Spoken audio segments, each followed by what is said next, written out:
بسم اللہ الرحمن الرحیم، ویلکم اینڈ السلام علیکم second year pearl and diamond. امید ہے آپ سب خیر خیریت سے ہوں گے۔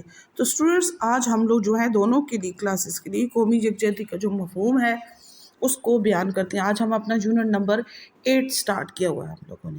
سب سے پہلے کہتے ہیں قومی یکجہتی کا مفہوم کیا ہوتا ہے۔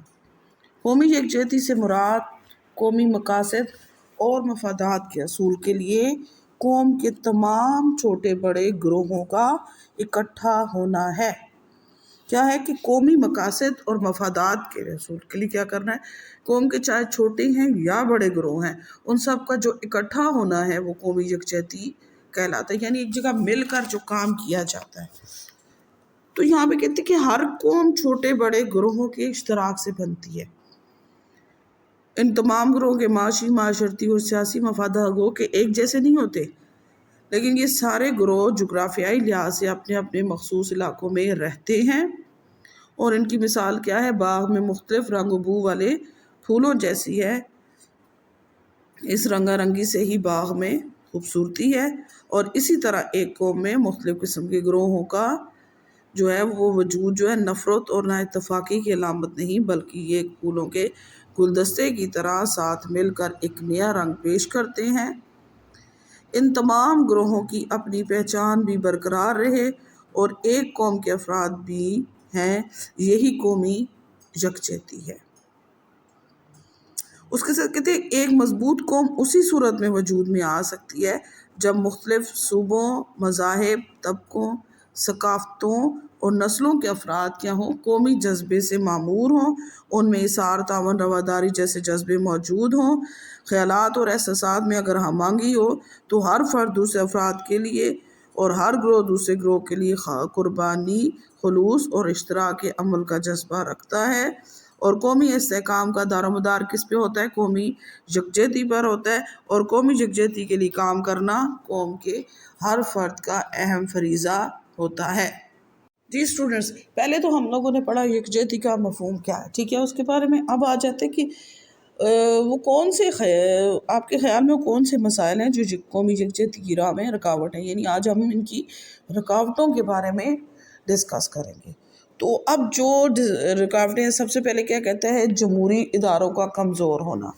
پاکستان میں یکجہتی کے مسائل جو درپیش ہیں ان میں سب سے بڑا مسئلہ یہ ہے کہ پاکستان جو گزشتہ جتنے بھی عرصہ جن میں جب سے پاکستان بنا ہے تب سے کیا ہوا ہے کہ پاکستان میں جمہوری ادارے جتنے بھی تھے انہیں تسلسل سے کام کرنے کا موقع نہیں ملا، یعنی وہ لگاتار جو ہے انہیں موقع ہی نہیں ملا کہ وہ جو ہے ایک جگہ پر جو ہے وہ بہترین طریقے سے کام کر سکے، کیونکہ جب تک جمہوری ادارے مستقل طور پر کام نہیں کرتے نا تو عوام میں خود اعتمادی پیدا نہیں ہوتی، اور وہ ملکی امور میں کیا کرتے ہیں؟ براہ راست یا عوامی نمائندوں کے ذریعے شریک ہوتے ہیں۔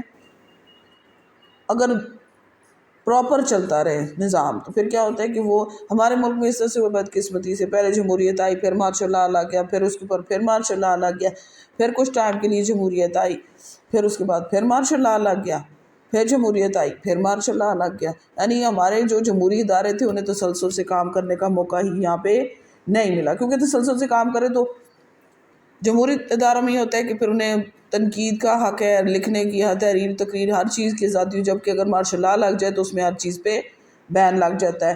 تو جب انہیں ملکی امور میں شریک ہونے کا جب انہیں موقع ملتا ہے تو وہ اپنے لوگوں پر تنقید بھی کرنے کا انہیں حق حاصل ہوتا ہے، اور اگر جمہوری فضا نہ رہے تو گھٹن اور حبس کا احساس ہوتا ہے، یعنی اگر مارشل لاء گورنمنٹ اگر لگ جاتی ہے تو اس میں حبس اور گھٹن ہے کہ آپ لوگ کو کسی چیز کی کوئی آزادی نہیں ہوتی، نہ تحریر و تقریر کی، نہ لکھنے کی، نہ آپ کو کسی جماعت کی، کسی ہر چیز میں، یعنی مارشل لاء میں کوئی جو ہے وہ بندہ اسے کسی قسم کی آزادی، سیاسی آزادی یا انہیں بولنے کی، تحریر و تقریر کی، ابلاغ عامہ کو وہ بالکل ہی نظر انداز کر دیتے ہیں، ٹھیک ہو کیا؟ دوسرے نمبر پہ کہتے ہیں ملکی آئین کا احترام نہ کرنا۔ بدقسمتی سے پاکستان میں 9 سال پہلے تک آئین نہ بن سکا، جس کی وجہ سے کیا ہوا؟ سیاسی انتشار بڑھتا گیا۔ 1956 میں جب پہلا آئین بنا تو صرف 2.5 سال تک چلا۔ بدقسمتی پاکستان میں کیا ہوا کہ جمہوریت کے ساتھ ساتھ فوجی جو نظام تھا وہ بھی رہا، ہمارے ملک میں 4 دفعہ مارشل لاء لگا، جس سے اب عوام کا اعتماد آئین سے بھی اٹھتا گیا۔ اب آئین سب سے پہلے جو دیکھیں ہم 1958 میں پہلا جو ہے وہ جنرل ایوب خان نے لگایا، ٹھیک ہو گیا۔ دوسرے نمبر پہ آ جاتا ہے، اگر ہم لوگ دیکھتے ہیں تو دوسرے نمبر پہ اس کا آ گیا جنرل یحییٰ خان کا، آ گیا 69 کا۔ تیسرے نمبر پہ دیکھیں تو 1977 میں ضیاء الحق کا آ جاتا ہے، اور چوتھے نمبر پہ دیکھیں تو 1999 میں پرویز مشرف کا آتا ہے۔ یعنی 4 بار ہمارے آئین کو مجروح کیا گیا، اس کی پامالی کی گئی۔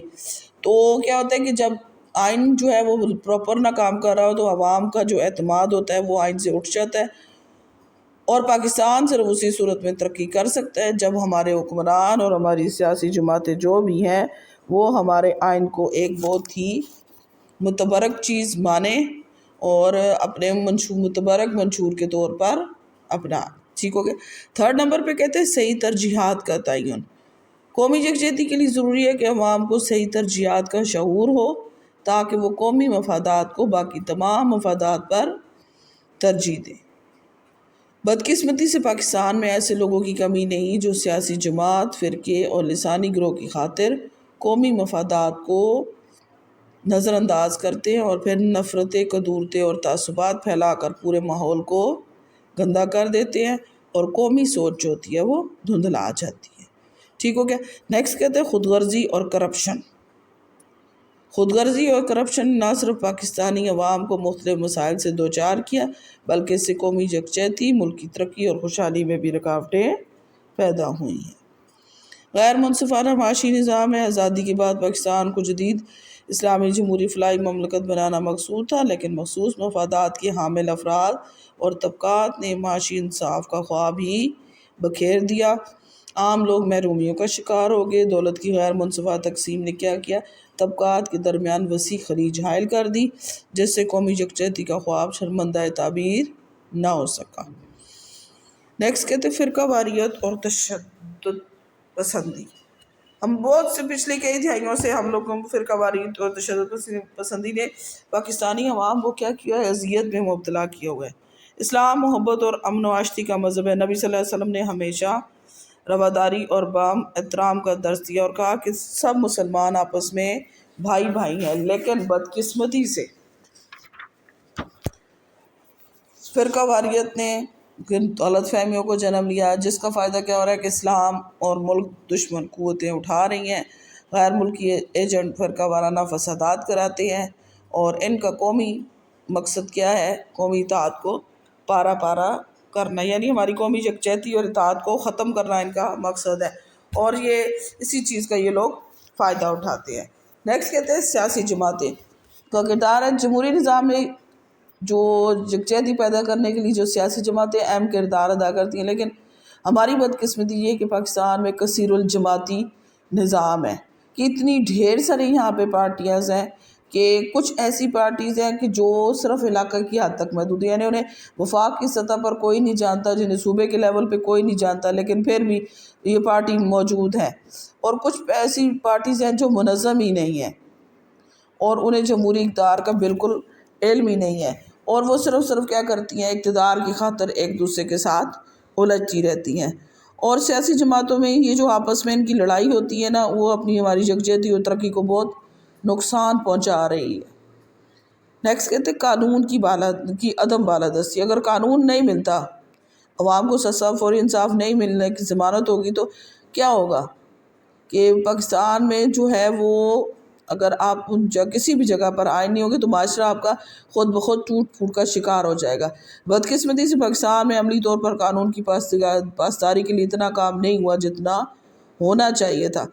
ہماری حکومتیں پاکستان بننے سے لے کر ابھی تک ہماری حکومتیں جتنی بھی ہیں وہ عوام کو انصاف فراہم کرنے میں ناکام رہی ہیں، جس کی وجہ سے لوگوں میں انتشار بڑھتا جا رہا ہے اور غیر متوازن معاشرہ ہوتا جا رہا ہے، جس سے ہماری یکجہتی کو نقصان پہنچ رہا ہے۔ نمبر 9 پہ کہتے ہیں ناقص ذرائع نقل و حمل۔ ماضی میں ہمارے جو ناقص ذرائع نقل و حمل تھے اسی کی وجہ سے ہمارا ایک ونگ یعنی مشرقی پاکستان ہم لوگوں سے جدا ہو گیا، اور آپس میں ملکی یکجہتی اور ثقافتی ہم آہنگی کے لیے کیا ضروری ہے کہ بہتر ذرائع نقل و حمل کا ہونا ضروری ہے تاکہ لوگوں کو ایک دوسرے کے ساتھ میل جول برقرار رکھنے میں آسانی ہو اور ایک دوسرے کے مسائل سے آگاہی حاصل ہو۔ نمبر 10 پہ کہتے ہیں میڈیا کا کردار. ٹی وی، ریڈیو، اخبارات، رسائل، انٹرنیٹ ڈرامہ ہموار کرنے میں اہم کردار ادا کرتے ہیں. بدقسمتی سے ہمارے ملک میں اس سے صرف ایک سرکاری ٹی وی چینل ہوتا تھا جس پہ حکومت کا بہت اثر و رسوخ تھا. فوجی آمروں کے دور میں آزاد صحافت پر پابندی تھی. بدقسمتی سے کچھ ایسا ہی کردار جمہوری حکومتوں نے بھی ادا کیا. نتیجتاً 1971 میں مشرقی پاکستان سے ہاتھ دھو بیٹھے. آج میڈیا آزاد وہ تو صحافیوں پر لازم ہے کیا کہ وہ ملکی وقار، قومی ترقی اور سلامتی کا خیال ذہن میں رکھتے ہوئے قلم اٹھائیں اور میڈیا کے مثبت کردار سے قومی یکجہتی کو فروغ دیں. تو اسٹوڈنٹس آج کا ہمارا جو تھا یہ یونٹ نمبر 8 تھا جس کا ہم لوگوں نے پڑھا کہ قومی یکجہتی سے کیا مراد ہے اور وہ کون کون سی رکاوٹیں ہیں جو قومی یکجہتی کی راہ میں حائل ہیں. تو سیکنڈ ایئر آپ لوگوں نے اس کو پڑھنا کے ساتھ سننا بھی ہے، یاد بھی بہت اچھے سے کرنا ہے اور اپنے پیپر کی بہت اچھی تیاری کرنی ہے. اپنا بہت خیال رکھیے گا. اللہ حافظ.